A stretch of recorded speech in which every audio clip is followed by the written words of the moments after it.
का दान होता है, वो जल पिलाते भी हैं, टैंकर से जल आता है, आप जाओगे गिलासों में भर भर के जल देंगे आपको, जल पियो और जल का ही दान करो। बोले शंकर भगवान की जय। ये शंकर भगवान के अवतारी हैं दुर्वासा ऋषि।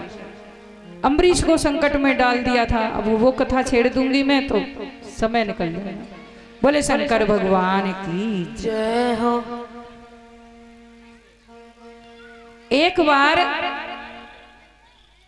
भोले बाबा, ये जो दिवाली आती है ना कार्तिक में, दिवाली के दूसरे दिन परिवा वाले दिन प्रतिपदा बोलते हैं।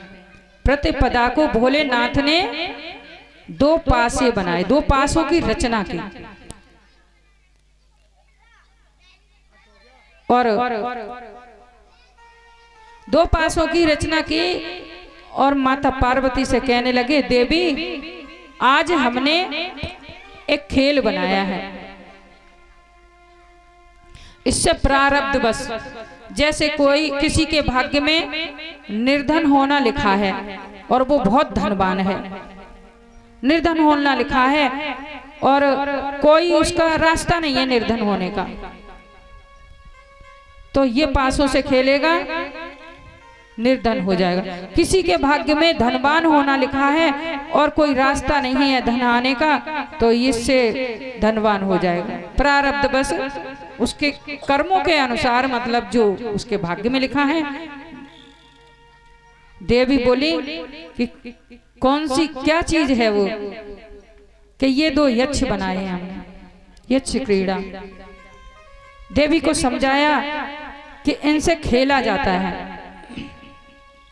कैसे खेला जाता है? कि इसको इससे खेलते हैं ना तो कुछ न कुछ दाव पे लगाते हैं। भोले बाबा ने बनाए जुआ खेलने के पासे। आओ देवी हम और आप पहले खेलते हैं।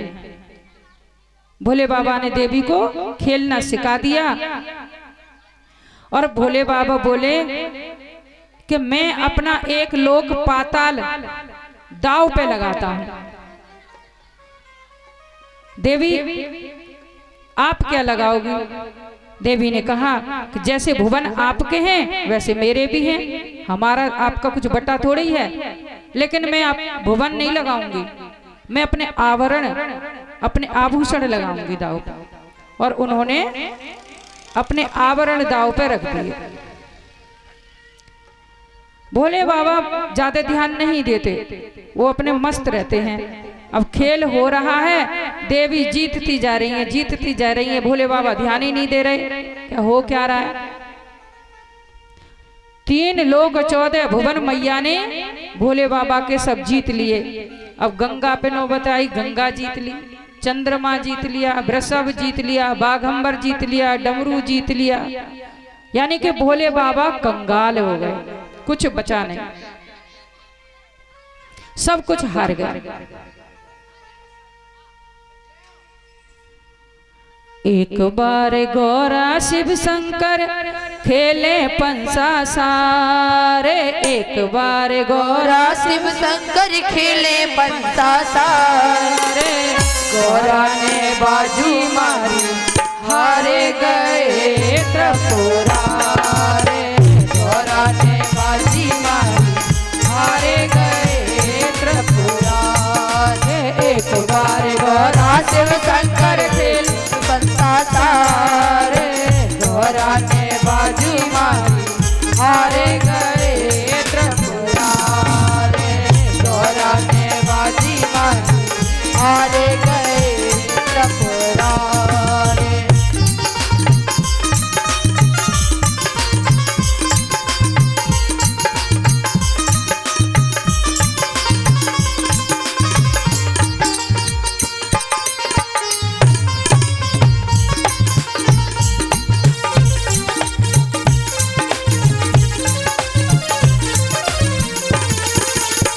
शंकर ने रख दिया अपना सिर चंदा, शिव शंकर ने रख दिया अपना सिर चंदा, चंदा हारे और हार गए सिर गंगा, चंदा हारे और हार गए सिर गंगा, तब ही गौरा बोलने लागी, तब ही गौरा बोलने लागी, स्वामी होश संभाले। गौरा ने बाजी मारी, हारे गए त्रिपुरारे। गौरा ने बाजी मारी, हारे गए त्रिपुरारे। एक बार गौरा शिव शंकर, एक बार गौरा शिव शंकर, खेले पंचा तारे। गौरा ने बाजी मारी, हारे गए त्रिपुरारे। गौरा ने बाजी मारी, हारे गए त्रिपुरारे।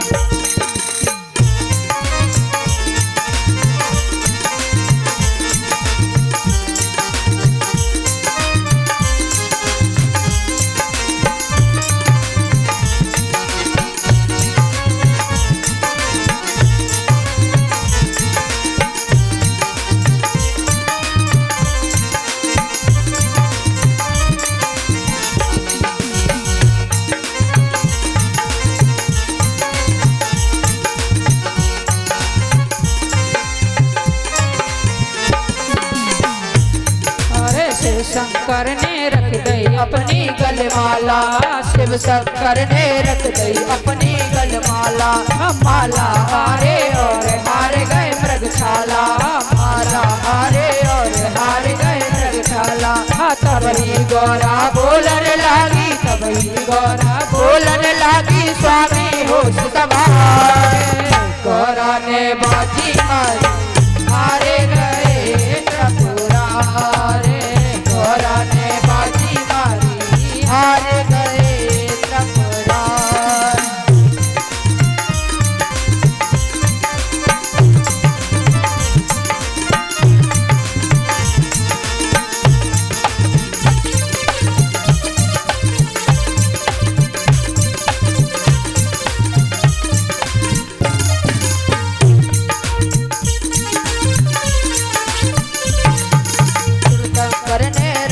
अपना हाथ डमरू, शिव शंकर ने रख दिया अपना हाथ डमरू।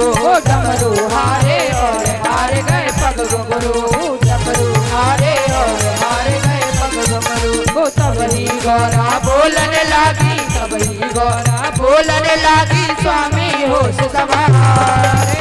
गौरा ने बाजी मारी, आए गए त्रिपुरारे।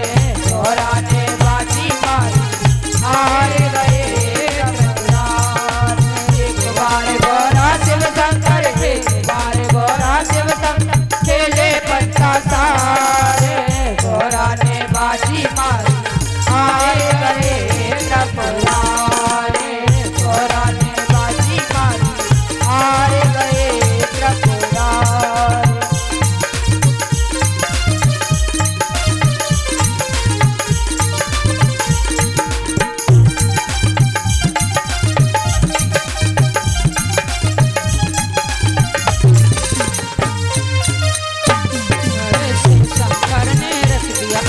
सिलवटना, शिव शंकर ने रख दिया अपना सिलवटना।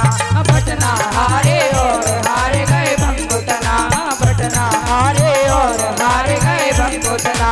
तब ही गौरा बोलने लागी, तब ही गौरा बोलने लागी, स्वामी होश संभाले। गौरा ने बाजी मारी, हार गए त्रिपुरारे। गौरा ने बाजी मारी, हार गए त्रिपुरारे। एक बार गौरा शिव शंकर, एक बार गौरा शिव शंकर, खेले पंचा तारे। गौरा ने बाजी मारी, हारे गए त्रिपुरारे। गौरा ने बाजी मारी, हारे गए त्रिपुरारे। गौरा ने बाजी मारी, हारे गए त्रिपुरारे। गौरा ने बाजी मारी, हारे गए त्रिपुरारे। बोलिए शंकर भगवान की जय।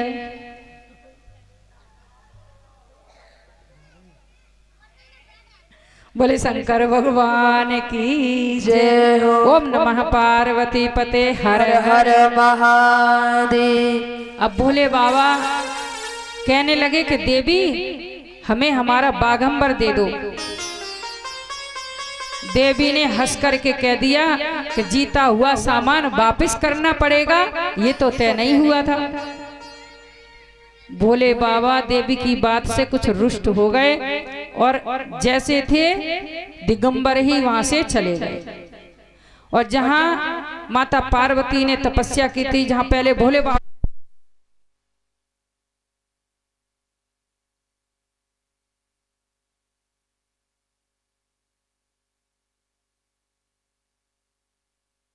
बैठ गए,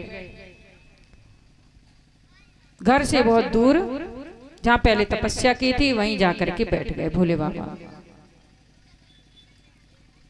माता पार्वती सोचती थी अभी जा रहे हैं, अभी थोड़ी देर में वापस आ जाएंगे।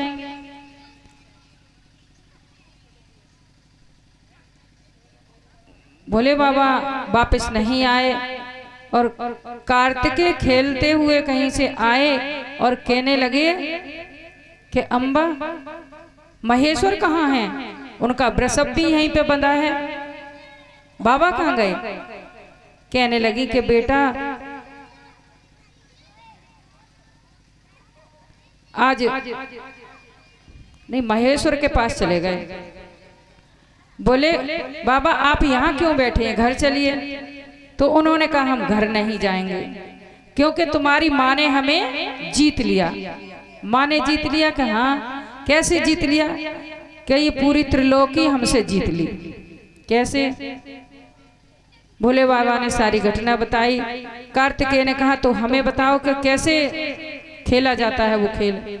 भोले बाबा ने वो खेल कार्तिकेय को सिखा दिया। वो कहने लगे मैं अभी जाता हूं और माँ से खेल के जो आपकी सारी वस्तुएं हैं वो जीत करके ले आऊंगा। कार्तिकेय गए और अपनी माँ से अनजान बन करके पूछ रहे हैं माँ पिताजी कहाँ हैं? माँ ने भी बता दिया। तो कहने लगे कौन सा खेल है वो, कैसे खेलते हैं? जबकि पिता से सीख करके आए थे। माँ ने भी सिखा दिया। अच्छा माँ आओ हम और आप खेलते हैं। दोनों माँ बेटा खेल रहे हैं और कार्तिकेय ने मैया से वो सब जीत लिया जो भोले बाबा हार गए थे। भुवनों से उन्हें कोई मतलब नहीं था, जो उनके पहनने के जो सामान थे वो सब जीत लिए और ले करके भोलेनाथ के पास आ गए कि अब घर चलो। कि मैं घर नहीं जाऊंगा, ये जी त्रिलोकी है ना सारी तुम्हारी माँ की है, चलो पहनने के सामान ले आए तुम। मैं कहीं जा करके वन में तपस्या करूंगा। कार्तिकेय ने कहा आप कहीं नहीं जाएंगे, आप घर चलो। कि मैं घर नहीं जाऊंगा। इतनी देर में गणेश जी भी घर पहुंच गए।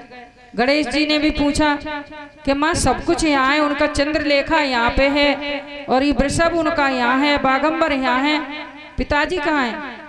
कि पिताजी ऐसे ऐसे चले गए, खेल खेला था।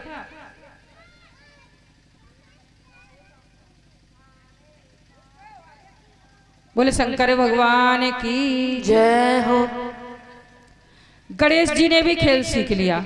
गणेश जी पास से माँ ने बताया कि तुम्हारा भाई आ गया था और वो सब कुछ हमसे जीत करके सामान भी ले गया, फिर भी तुम्हारे पिताजी और भाई दोनों वापस नहीं आए। गणेश जी बोले कि हमें सिखाओ। अम्मा ने उनको सिखा दिया। गणेश जी गए और पासे बिछा दिए और कहने लगे कार्तिकेय से कि तुम पिताजी के सामने हमारे साथ खेलो। अब दोनों भाइयों में हो रहा है। गणेश जी ने जो कार्तिकेय जीत करके मैया से लाए वो सब वापस फिर जीत लिया और ले करके माता के पास पहुंच गए। माता खिन्न होकर के बोली कि बेटा तू ये सब ले आया वो तो ठीक है, लेकिन अपने पिता को और भाई को तो ना ला सका, जैसे भी हो उनको लेकर के आओ। गणेश जी बोले कि ठीक है मैया, कुछ भी हो जाए मैं उन दोनों को लेकर के आऊंगा। गणेश जी अपने मूसे पे बैठे और चल पड़े। इतनी देर में जब गणेश जी इधर से चले, भोले बाबा उठ करके हरिद्वार पहुंच गए। हरिद्वार पहुंच गए। और वहां विराजमान हुए। वहां नारद जी आ गए। नारद जी ने दिगंबर रूप में भोले बाबा को वहां देखा और जाकर के नारायण को बता दिया कि देखो अद्भुत दर्शन, जो जटाजूट से, गंगा से, सर्पों से सजे रहते हैं, आज देखो उनका दर्शन कैसा है, बिल्कुल दिगंबर, कुछ भी नहीं पहने। नारायण को ले आए नारद जी बैकुंठ से जाकर के। नारायण ने आकर के कहा कि तुमने 2 पासों की रचना की है, 3 पासों की करो, उसमें एक यक्ष मैं बन जाऊंगा। तभी वहां से घूमता घामता कहीं से रावण आ गया था। रावण हंसने लगा कि ठीक है, एक यक्ष तुम बन जाओ, एक यक्ष के ही हो जाओ, एक यक्ष, एक आंख इनको दे दो। भगवान नारायण ने रावण को झड़क दिया कि मूर्ख, एक नेत्र तो मैं इनको पहले ही चढ़ा चुका हूं, ये तो इनका प्रसाद है, मेरा तो एक ही है अपना।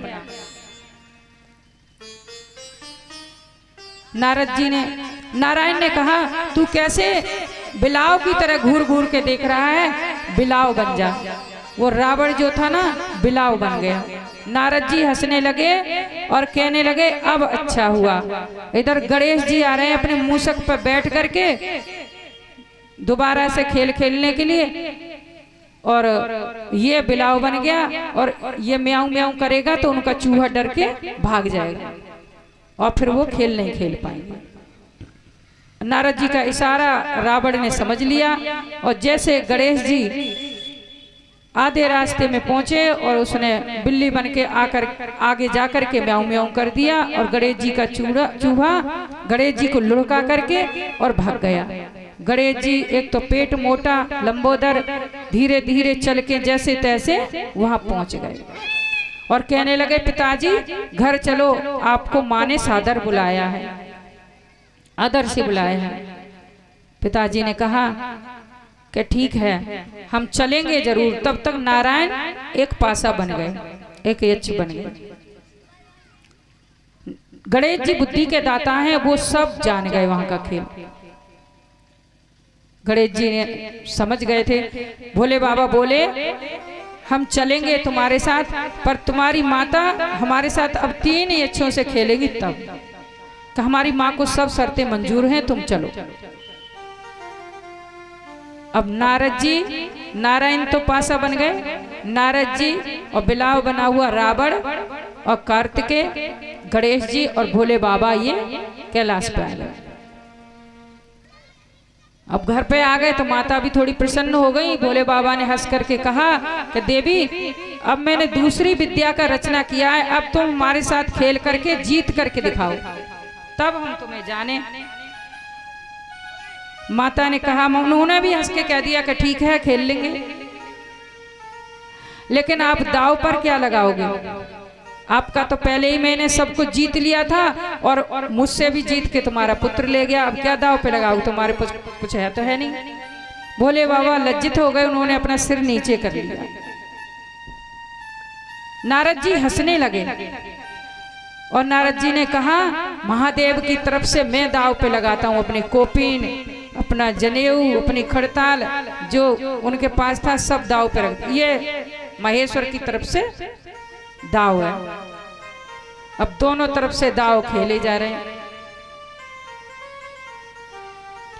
जब उन्होंने अपना सारा सामान जीत लिया, जो भगवान महेश्वर का जो सामान था सब जीत लिया, गंगा, चंद्रलेखा और सब जीत गए, तभी गणेश जी बोले कि बस माँ आप बंद कर दो, ये जो खेल है ना ये ईमानदारी से नहीं खेला जा रहा है, ये छल से हो रहा है। क्योंकि जब दाव महेश्वर के पक्ष में होता था तो वो उठा ही लेते थे, और जब माँ के पक्ष में होता था तो श्री हरि अपनी स्थिति ऐसी कर लेते थे कि ना जीत होती थी ना हार होती थी, अपने आप को ऐसा बना लेते थे।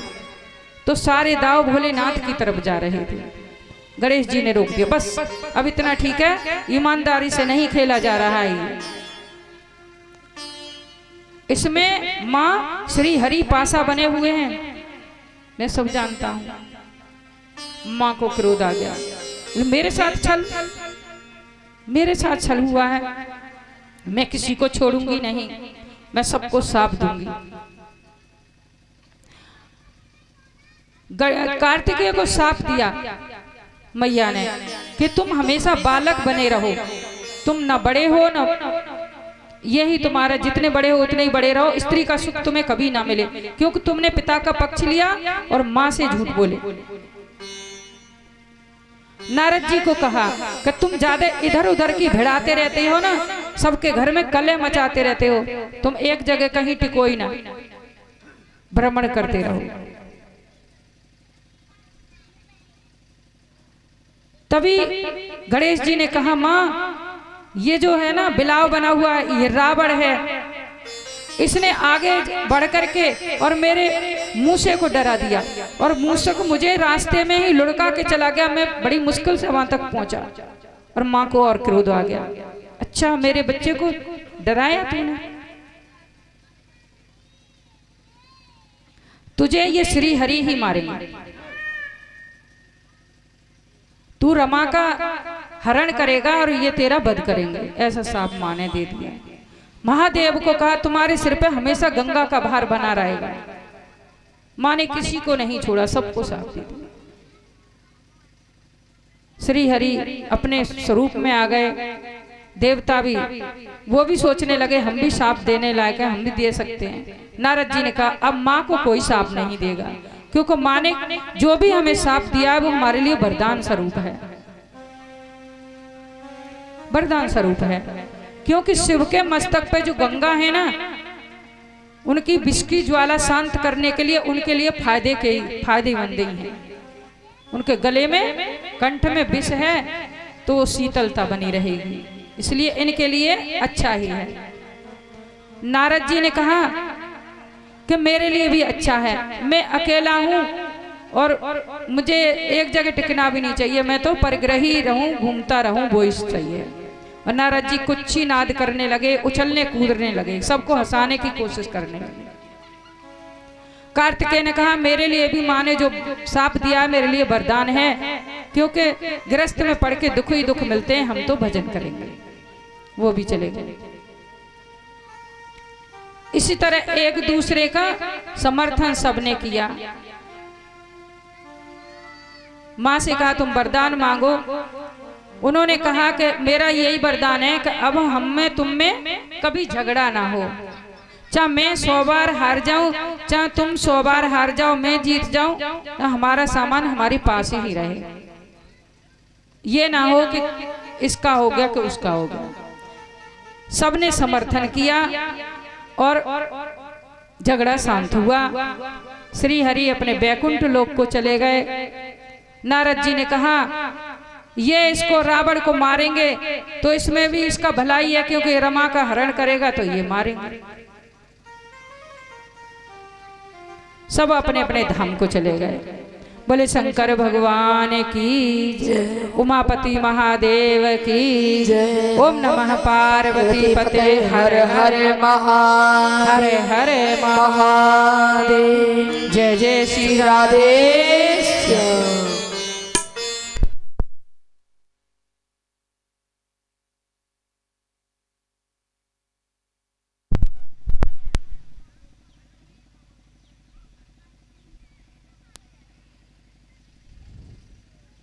बोले शंकर भगवान की जय।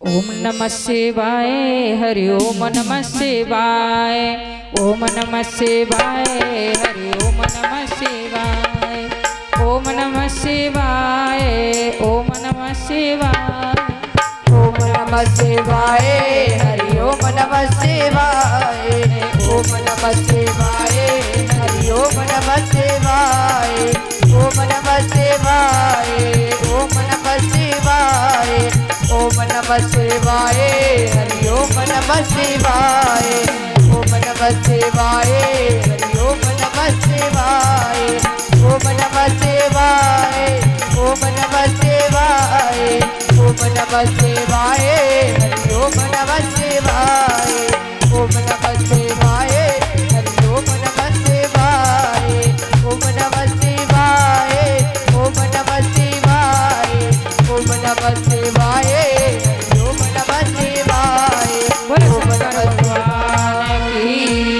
एक बार परवी थी, परवी पड़ती है ना, सब गंगा स्नान करने जाते हैं। सो गंगा मैया पे बड़ी भीड़ थी और भोले बाबा माँ पार्वती भ्रमण करने के लिए गए हुए थे। माँ पार्वती कहने लगी कि भोलेनाथ देखो कितने भगत हैं आपके, सब गंगा स्नान करने के लिए आए हैं। भोलेनाथ ने कहा देवी इसमें कुछ भगत हैं और कुछ वैसे ही आनंद लेने के लिए आए हैं। कुछ होड़ से आए हैं, होड़ा होड़ी देखने के लिए। भगत तो 100 में 1-2 ही हैं। देवी ने कहा कैसे? भोलेनाथ ने कहा परीक्षा लेते हैं। कहते हैं गंगा जी पे भी जाते हैं तो सब लोगों का मन एक जैसा नहीं होता, किसी का कैसा होता है, किसी का कैसा होता है। सब भगत बन के नहीं जाते, जबकि अगर तीर्थ पे जा रहे हो तो मन पवित्र रखना चाहिए अपना। भोलेनाथ ने कहा कि देखो मैं कोड़ी के रूप में यहाँ बैठ जाता हूँ थोड़े नीचे जगह में, और तुम तो हो ही सुंदर, तो तुम मुझे निकालने के लिए किसी से प्रार्थना करना।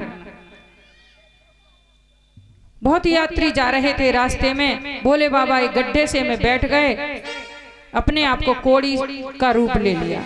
मक्खी लग रही हैं, जख्म है सारे शरीर पे, ऐसे बैठे हैं। कुछ भाई लोग जा रहे थे, मैया ने कहा भैया मेरे पति इस गड्ढे में गिर गए हैं, मैं आपसे हाथ जोड़ के प्रार्थना करती हूँ मेरे पति को थोड़ा निकलवा दो इस गड्ढे में से।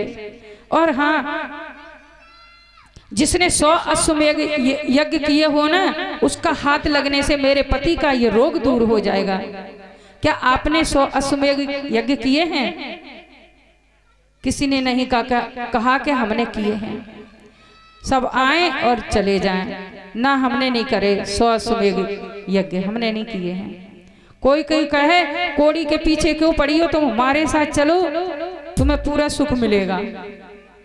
इस कोड़ी के साथ तुम्हें क्या सुख मिलेगा? कुछ ऐसे कह के चले गए।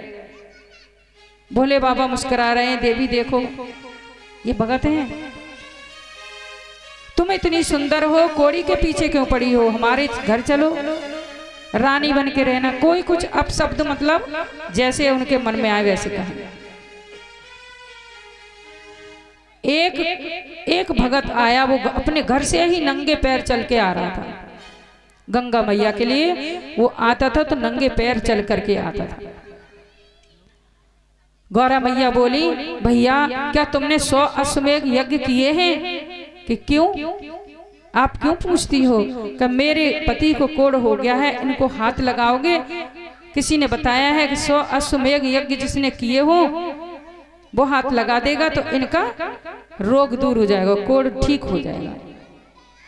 उस व्यक्ति ने कहा हाँ मैंने, आप 100 की बात कर रही हो, मैंने तो अनगिनत किए हैं, कोई गिनती नहीं है, इतने अश्वमेध यज्ञ किए हैं।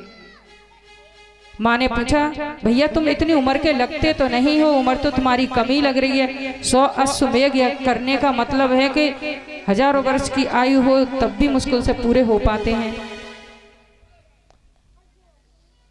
उस व्यक्ति ने कहा देवी आपको पता है गंगा स्नान करने के लिए जाओ, एक एक कदम उठाने का 100 अश्वमेध यज्ञ करने का फल प्राप्त होता है, और मैं अपने घर से नंगे पैर आ रहा हूं, आप देख लो कि मैंने कितने यज्ञ कर लिए, मैंने कितने कदम उठाए, एक कदम का 100 अश्वमेध यज्ञ का फल प्राप्त होता है।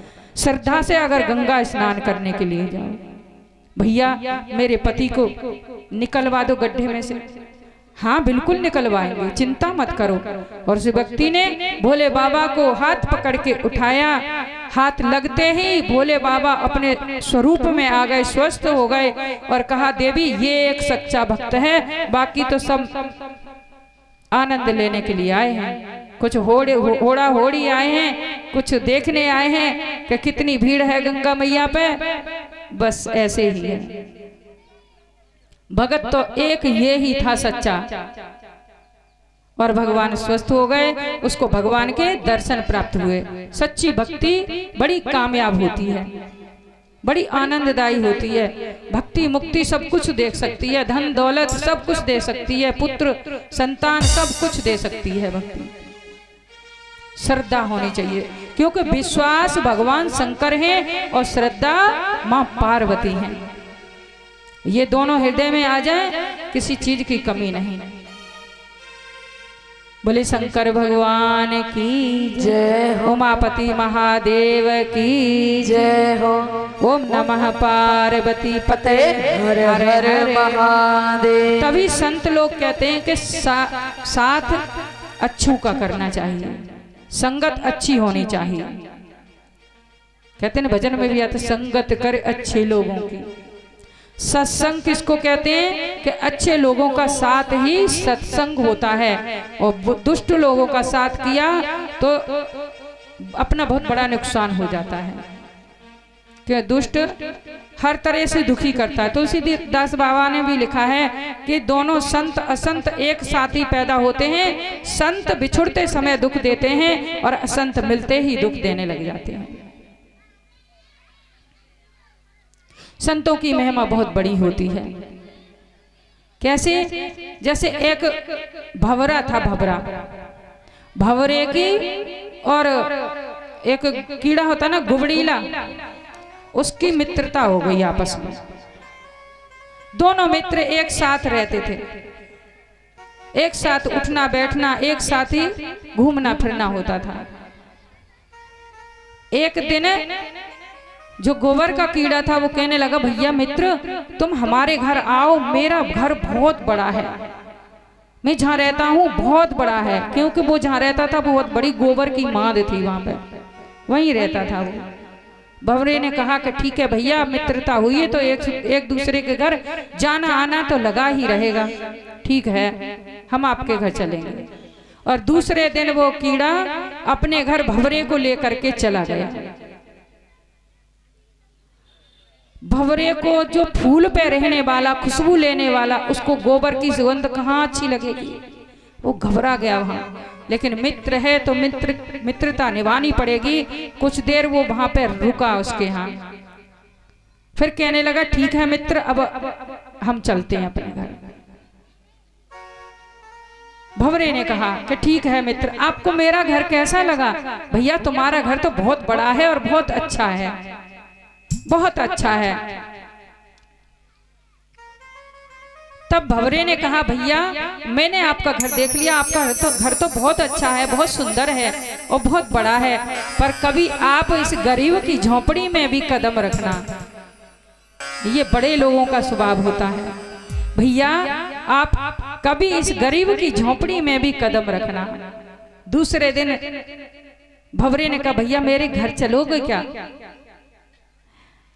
कीड़े ने कहा हाँ चलो, आज आपके घर चलते हैं। और वो दोनों उड़ते उड़ते वो भंवरा उसको ले करके बहुत सुंदर बगीचे में गया।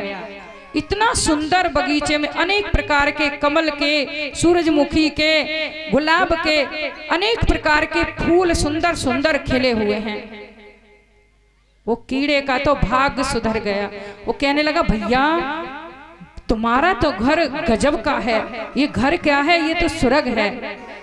तुम्हारा घर तो बहुत बढ़िया है, मुझे तो यहाँ बहुत आनंद आ रहा है, बहुत अच्छा लग रहा है। कहते हैं ना गरीब मित्र की भी कभी बुराई नहीं करनी चाहिए, बुराइयों से जितने बचो उतना अच्छा है। देखो भंवरा उसके यहाँ गया, उसको पसंद नहीं आया, फिर भी उसने मन बुरा नहीं किया, एक बहुत अच्छा तुम्हारा घर है। भंवरे का घर देख करके वो गुबड़ीला तो आनंद मगन हो गया। कहना भैया मैं तो स्वर्ग में आ गया, वैकुंठ में आ गया, तुम्हारा घर तो अति सुंदर है। और वो उड़ता उड़ता इधर उधर घूमता रहा। जो लाइट वाला कीड़ा होता है ना, जिसकी लाइट चमकती, वो बन इधर उधर घूमते घूमते वो एक शाम का टाइम था, शाम का समय था, और वो सूरजमुखी के फूल पर बैठ गया। भंवरा दौड़ करके आया, कहने लगा भैया भैया इस पर मत बैठना, अब ये फूल बंद होने वाला है, उठ जाओ, इस पे से उठ जाओ, इस पे से हट जाओ, फूल बंद हो जाएगा, तुम इसके अंदर बंद हो जाओगे। और वो जो गोबर का कीड़ा था उससे उठा नहीं, और थोड़ी देर में वो फूल बंद हो गया। वो भंवरा फूल के ही ऊपर घूम रहा है, मरड़ा रहा है। भैया मित्र तुम चिंता मत करना, मैं यही हूँ। देखो सुबह ये फूल खिलेगा, जैसे सूरज निकलेंगे वैसे ये फूल खिलेगा और हम दोनों मित्र फिर मिलेंगे। भैया घबराना मत, मैं कहीं नहीं जाऊंगा, मैं यही हूँ, मुझे तुम्हारी चिंता है। पूरी रात वो भंवरा उस फूल के ऊपर मड़राता रहा। भैया तुम चिंता मत करना, मैं यही हूँ, घबराना मत बिल्कुल। सुबह के 4 बजे महाराज और कोई भगवान का भगत गया उस बगीचे में और उस फूल को तोड़ करके अपनी टोकरी में डाल करके ले आया। और वो भंवरा साथ ही साथ घूम रहा है। भैया तुम चिंता मत करना, ये फूल किसी भगत ने तोड़ लिया है, तुम भगत की टोकरी में हो, मैं तुम्हारे साथ हूँ, घबराना मत, घबराना मत, सुबह ये फूल खिलेगा, हम फिर मिलेंगे। अभी भी उसको समझा रहा है। सुबह हुआ, उस भगत ने स्नान किया और भगवान शंकर के मंदिर में गया गंगा के किनारे, और भोलेनाथ के ऊपर वो फूल उसने चढ़ा दिया। भोलेनाथ के मस्तक पे वो फूल उस भगत ने चढ़ा दिया। अब भंवरा वो वहां पे भी घूम रहा है, कर भैया तुम चिंता मत करना, भगवान शंकर के मस्तक पे तुम पहुंच चुके हो, मैं यही हूँ और ये फूल खिलेगा, हम फिर मिलेंगे भाई, तुम घबराना मत। वो भंवरा वहीं घूम रहा है उसके सिर पर ही। दूसरा भगत आया और उसने 1 लोटा जल चढ़ा दिया। वो फूल वहां से बहा और सीधा गंगा में चला गया। गंगा में गया और भंवरा उस फूल के ऊपर अभी भी घूम रहा। भैया घबराना मत, गंगा में बह रहे हो तुम, कोई बात नहीं, अभी सूर्यदेव निकलने वाले हैं, बस थोड़ी देर की बात है। सूर्यदेव जैसे निकलेंगे ये फूल खिल जाएगा और हम दोनों मित्र फिर मिलेंगे। गंगा मैया में फूल बहता जा रहा है और वो उसका मित्र उसके ऊपर घूम रहा है। मित्र का फर्ज होता है हर समय मित्र की रक्षा करना। वो घूम रहा है, जैसे सूर्यदेव निकले और वो फूल खिला, भंवरे ने कहा भैया अब तुम इसमें से निकल के आ जाओ। वो कीड़ा कहने लगा भैया तेरी मित्रता तो मुझे बहुत ही सुखदाई हुई, बहुत अच्छी लगी, मैं इस फूल से बाहर नहीं आऊंगा। तेरी कृपा तो मेरे पे ऊपर इतनी हुई, आज तेरी वजह से मैं महादेव के मस्तक पे चढ़ गया और गंगा मैया की गोद मिली। तेरी मित्रता मुझे बहुत अच्छी लगी, अब मैं बाहर नहीं आऊंगा, मैं उस जगह नहीं जाना चाहता जहां से आया था। सच्चे मित्र की और संत की यही वासा होती। संतों में जब कोई साधारण व्यक्ति मिल जाता है ना और वो संत बन जाता है तो वो दोबारा फिर वापस नहीं जाना चाहता। सब कुछ त्याग दिया तो त्याग दिया। ऐसा उस भंवरे की और कीड़े की मित्रता थी। तो संतों का साथ और अच्छे लोगों का साथ ही करना चाहिए। गलती से अगर दुष्ट का साथ हो जाए और पता चल जाए कि हमारी मित्रता गलत जगह हो गई है तो जल्दी से जल्दी उसे त्याग देना चाहिए। बोलिए शंकर भगवान की जय हो। ओम नमः पार्वती पते हर हर हरे महादेव, हर हर महादेव। असंत की पहचान कैसे होती है? असंत की पहचान होती है, एक हंस में और कौवा में मित्रता हो गई। हंस में और कौवा दोनों एक साथ उड़ते घूमते थे, बहुत मित्रता हो गई। एक दिन कौवा बोला भैया तुम मेरे घर चलो हंस से। ठीक है भैया चलो। और कौवा लेकर के गया, बहुत बड़ा कचरे का ढेर था जिसमें गंदगी गंदगी पड़ी हुई थी। हंस तो मोती चुंगने वाला होता है, दूध चुंगता है, दूध पीता है, मोती चुंगता है, उसको ऐसी जगह कहाँ अच्छा लगे। हंस को पसंद नहीं आया, फिर भी थोड़ी देर बैठा। फिर दोनों उड़े। हंस ने कहा अब चलो भैया तुम्हारा घर तो बहुत अच्छा है, अब चलो कहीं और चलते हैं। और वो दोनों उड़े और एक बगीचे में पहुंच गए जहां बड़े बड़े आम के और अनेक प्रकार के फलों के वृक्ष लगे हुए थे। एक बहुत बड़ा आम का वृक्ष था, उस पर वो दोनों बैठ गए। और वो जिस राजा का बगीचा था ना, वो राजा कहीं से शिकार खेलता हुआ आया और उसी पेड़ के नीचे बैठ गया। तो थका हुआ राजा था, उसको नींद आ गई। नींद आई तो पेड़ में जो होती है ना, पत्ते होते हैं, उसमें कभी कभी धूप छाए भी आ जाती है। राजा के मुख पे धूप आई। हंस ने कहा, ये हमारा राजा है, हमारा पालन करता है, हमारी रक्षा करता है, कितना अच्छा है, इसके मुख पे धूप आ गई, मैं इसकी रक्षा करूं।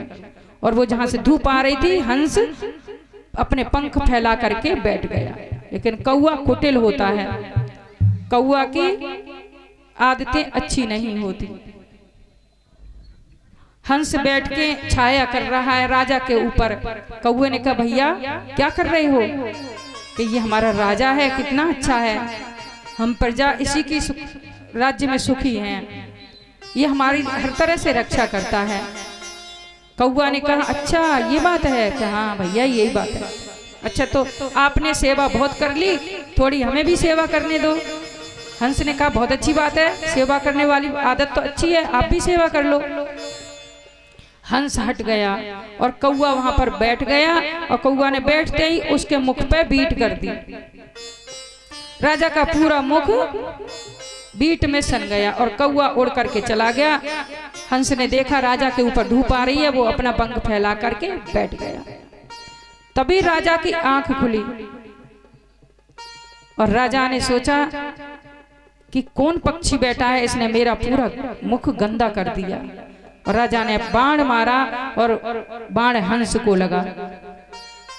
यही अच्छाई और बुराई है। बुरे के साथ में अगर बुरा कोई गलत कार्य करता है, आप गलत कार्य नहीं करोगे, उसके साथ में रहोगे तो गलत ही कहलाओगे।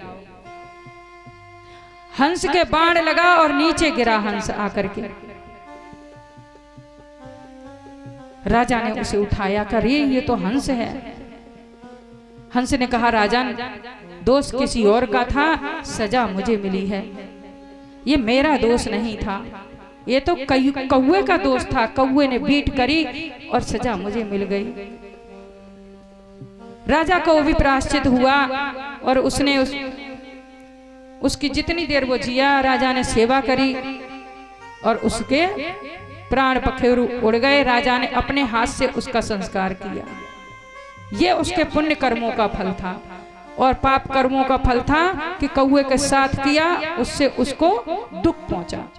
इसलिए हमेशा सोच विचार करके ही किसी से भी मित्रता करो, दोस्ती करो, किसी से प्रेम व्यवहार करो, सोच समझ के करो कि व्यक्ति है कैसा। ये कौवे हंस की बात नहीं है, आप सब लोग भी हंस हो।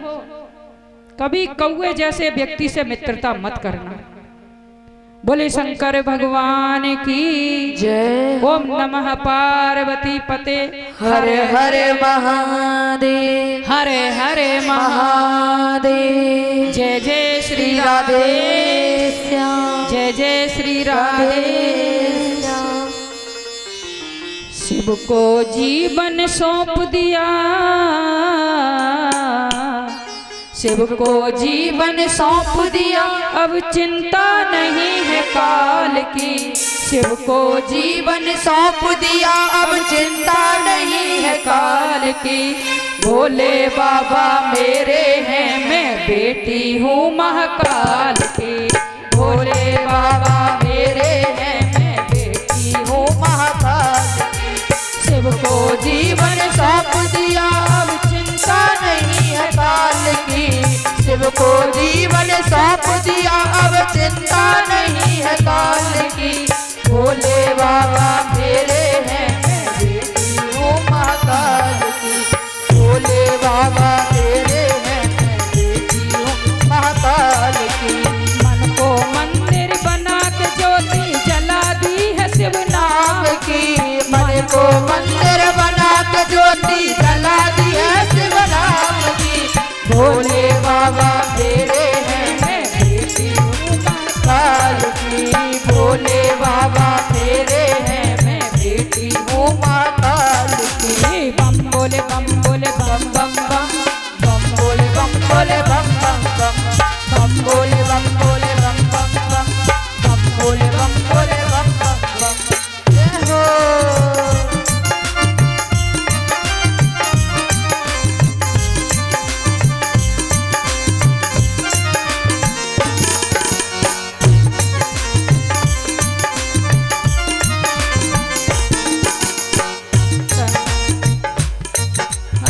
तन मन धन अर्पित किया माँ गौरा के नाथ को। तन मन धन अर्पित किया माँ गौरा के नाथ को। माँ गौरा के नाथ को। माँ गौरा के नाथ को। थाम लिया है महादेव ने मेरे नन्हे हाथ को। थाम लिया है महादेव ने मेरे नन्हे हाथ को। जपती हूँ मैं निस दिन माला, जपती हूँ मैं निस दिन माला मृत्युंजय मुंडमाल की। जपती हूँ मैं निस दिन माला मृत्युंजय मुंडमाल की। भोले बाबा तेरे हैं मैं बेटी हूँ माता की।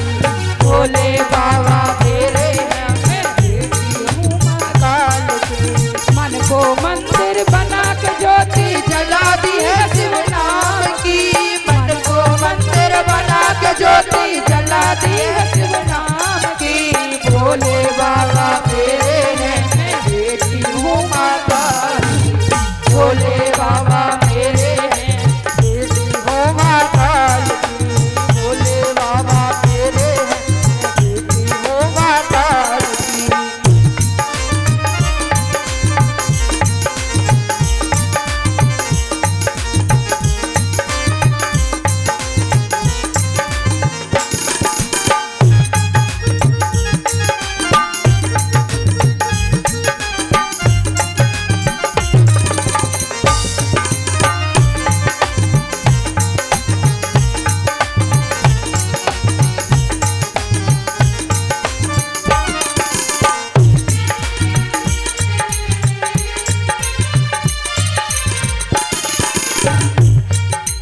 कंठ में मेरे नीलकंठ तू नाद सुनाई देता है।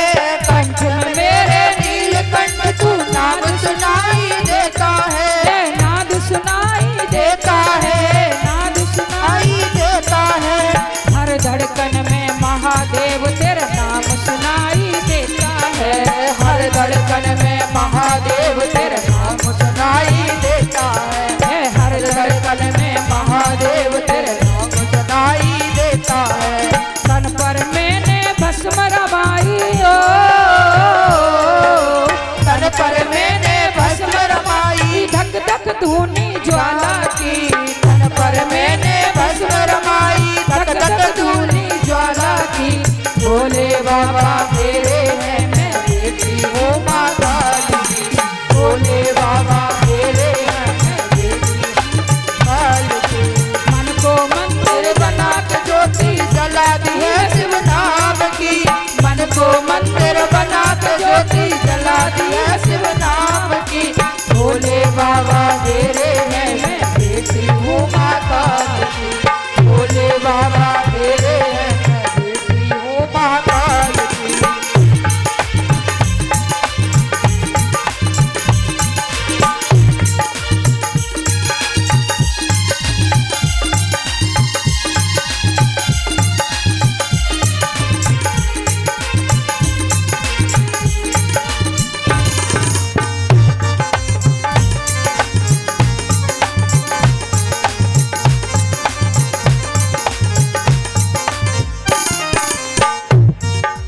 जग में किसकी प्यास बुझी है ओ,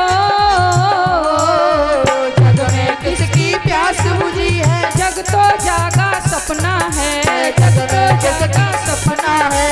जग में किसकी प्यास बुझी है। जग तो जागा सपना है।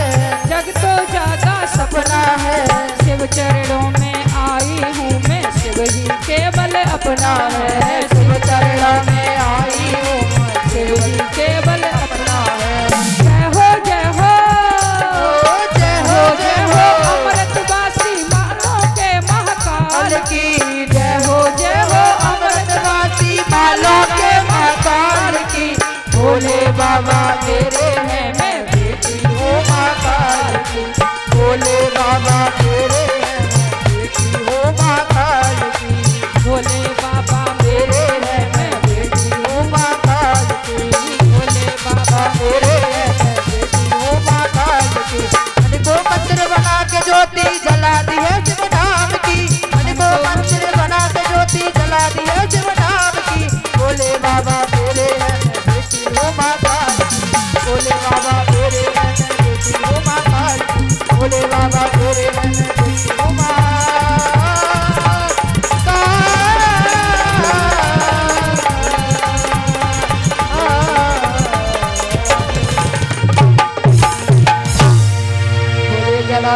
महादेव की जय हो। अच्छा, कथा अच्छी लग रही है कि नहीं? हाथ खड़े करके बताएंगे जिसको कथा अच्छी लग रही है वो, जिनको नहीं अच्छी लग रही है वो हाथ नीचे खड़े करेंगे, वो नीचे हाथ रखेंगे।